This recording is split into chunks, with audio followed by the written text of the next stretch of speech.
Hello all. Our today's topic is loops in C. How loops get executed in C programming. Here in a diagram you can see in C programming we have three different types of loops available. These loops are divided into two types, entry controlled and exit controlled. So entry controlled means at the time of entering into the loop, the condition is checked, and if condition is false, it gets out of the loop. If condition is true, it go into the loop and execute the statements inside the loop. And exit control means for the first time it will execute the body of a loop, and if condition is false, it won't execute the body of a loop second time. So what happens in entry control loop, uh, body of a loop get executed every time, but in exit control, body of a loop gets executed one time compulsory if condition is true or false. You can see in the example given here, uh, in for, if the condition is true, it goes into the loop, but if condition is false, the control cannot go into the loop, control comes out of the loop. In while in the same sense, if condition is true, it can go inside the loop. If condition is false, it won't go inside the loop, it will go directly outside the loop. But in do while, what happens? Though the condition is true or false, for the first time control will go inside the loop and then come out of the loop, then check the condition. If condition is false, for the second time it won't go inside the loop. That is why it is called as exit control loop.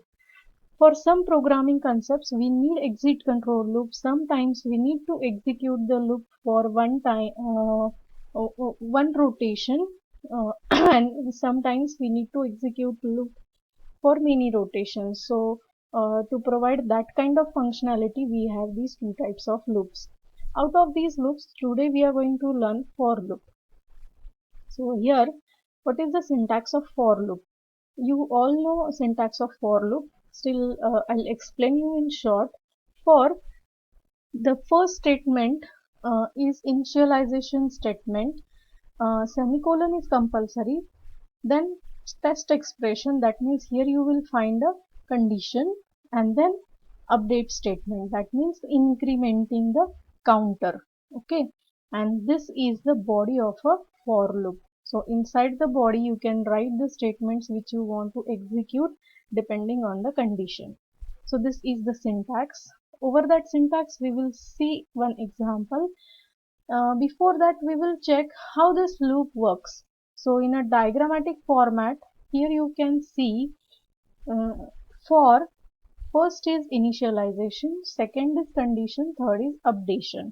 So for the first time, your initialization will get executed, and the initialization statement is executed only one time. That means the counter variable is executed for one time and the value is assigned to the counter variable. Then the test expression is evaluated. This condition is evaluated, and if the condition is false, you can check here. First step is initialization.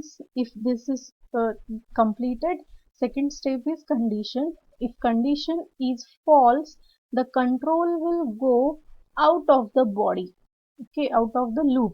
And if your condition is true, it goes inside the body and executes these statements.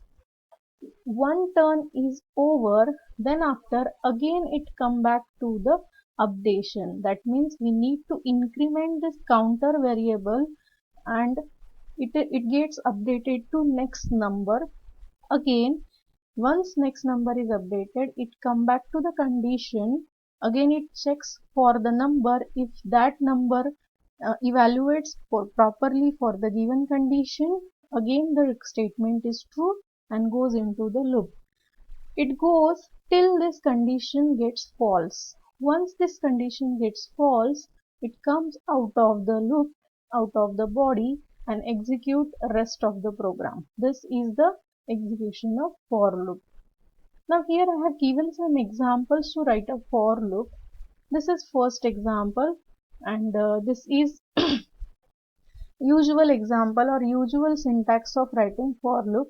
What is the syntax? I equal to 0, that means this is the initialization, semicolon, that means this statement ends here, I less than 10, this is the condition, semicolon, and I plus plus, that means updation of a variable. Here always you will find some kinds of variables we use inside the for loop to execute the loop in loop many times, and that is why these variables are having another name, alternative name as counter variable. So always you will find this variable is called as counter variable. So counter variable is initialized to a value, not always 0. Whatever you want, from where you want to initialize the counter, you can write here the condition, required condition, and incrementing or decrementing, in which sense you want to execute this for loop you can execute, but the sequence is like this: I initialization, condition, and updation. Second mode of using for loop is, here you will find there is no initialization statement, but semicolon is there. After initialization, the semicolon which we provide is there, then condition, and then updation, right? So this, you can write this type of statement also in a for loop. Another statement is I equal to 0, condition is blank, and increment, that is update. Again, update is not there in fourth statement, and in last you will find no statement, not a single statement available in for. So these are different variations you can use in for loop. These are allowed in standard C programming. That means if you will not write this, that means it is okay. No, it is not like that. You need to uh, fulfill all the required statements in a for loop, but whatever statements you have not written inside the for loop, you can inside the for brackets, you can write those statements inside the for loop also. So that is all allowed. For example, for second statement, the statement initialization we have not written here. So initialization we can write at the time of variable declaration also. So if you have mentioned initialization at the time of variable declaration, you need not to write here. You just keep it as a blank. Many times you won't write condition here in a for. You can write condition instead into the loop of a body, or increment. So if you don't want to write increment here, you can write that increment inside the loop. Okay, so these are the variations. These are the variations according to C programming, C language standards, and all these above statements are valid in a C program. Now here you can see one example of for loop. According to syntax, first I have declared int I. Initialization, you can write initialization here itself, I equal to 1, and then you just keep it blank, and then you write from condition. It is also allowed. For all the required statements, and this is the body of a loop, printf, right now we are printing only the counter variable as it is. Whatever value of counter variable, that is going to print here, and this is how we can write a program in for loop. Now these are two questions, or these are two assignments for you. After completing all these iterations, that means 10 iterations, what will be the last value of I? Okay, if you will print I variable after completion of all these iterations, which value is present into the I, you are going to find out. And second assignment is, what if we put semicolon after for, because you have seen in a syntax of for we won't give semicolon after for. So why this is so? If you will give semicolon, so it will go into infinite loop, or it won't execute, or it will give some error. You just find out the answer and tell me the answers. Okay, now we will execute this program in C programming. So here I have written same program. and I am going to execute this program. Control F9, and just it is going to print the values from 1 to 10 in a range of 1 to 10, because I have provided the range such as I equal to 1, I less than equal to 1. That means once I started to 1 and till a value of I gets 10, you need to execute this loop. Once the value get incremented, come out of this loop. Okay. Now here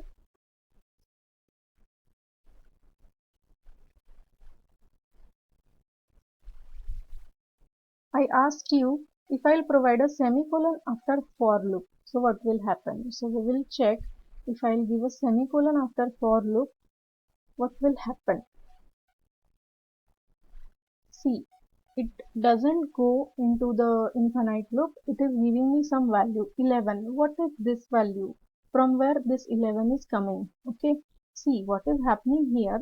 In a for loop, since you have given semicolon, the value this condition, till this condition gets false, your uh, control is running here only inside the for loop, because you have given semicolon and your statement going to end here only. That means the control of loop doesn't go inside the body of a for loop. It will rotate here only till the value of I gets incremented and it comes up to 11, and when the value of I is 11, then this condition is false, and then control comes out of the loop and come to the get ch. Okay. One more thing I asked you, what will be the final value of I after all the iterations? So to check that, you can write printf outside the for loop, so that you can check last value of I, what is inside the I. So here I'll print that I.